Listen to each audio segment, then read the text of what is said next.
This is what today's video will cover, albeit taking into account a few factors.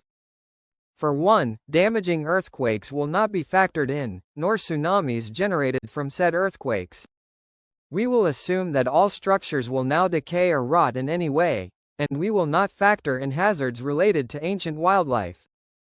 This means that your neighborhood is not getting hypothetically demolished by charging woolly mammoths, plowed over by hungry non-avian dinosaurs such as a T-Rex, or through freak encounters with pterodactyls.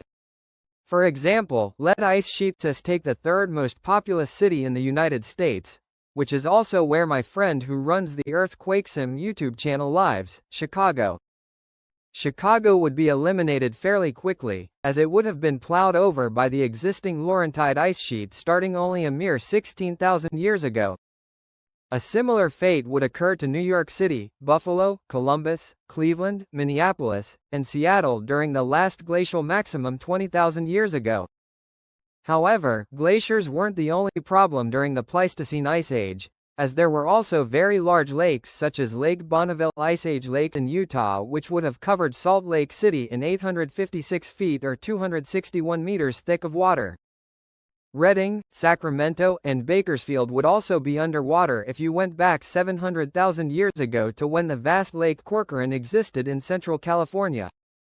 14,500 years ago, Missoula in Montana would have 920 feet underwater from the vast Lake Missoula.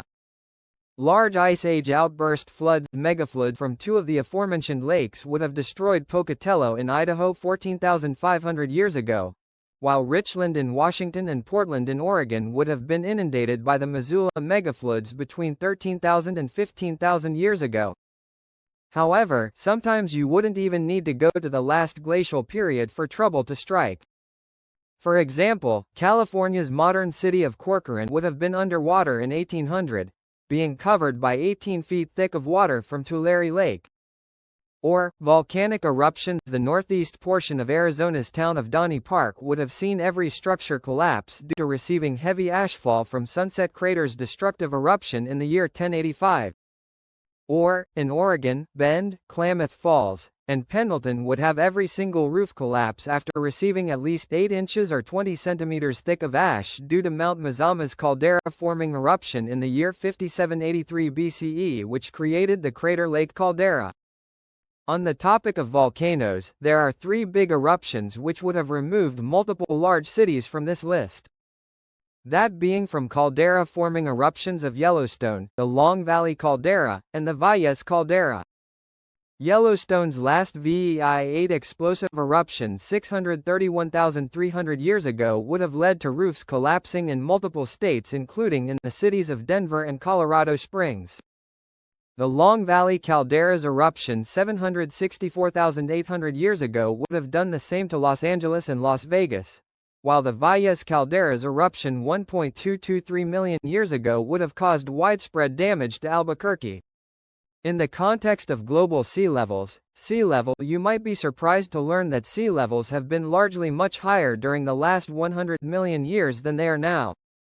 Thus, multiple major cities would be inundated by a 49-foot rise 398,000 years ago and a 125-foot rise 10 million years ago. 2 of the planet's largest asteroid impact craters' impact events would have finished off many large cities as well through the widespread ignition of everything wooden and organic combined with a powerful shockwave upon impact. Of the 50 largest cities by population in the United States, here is when and what fate each of them would experience in the geologic past. I hope that you enjoyed this video. As a final note, I would like to thank this channel's patrons on Patreon and channel members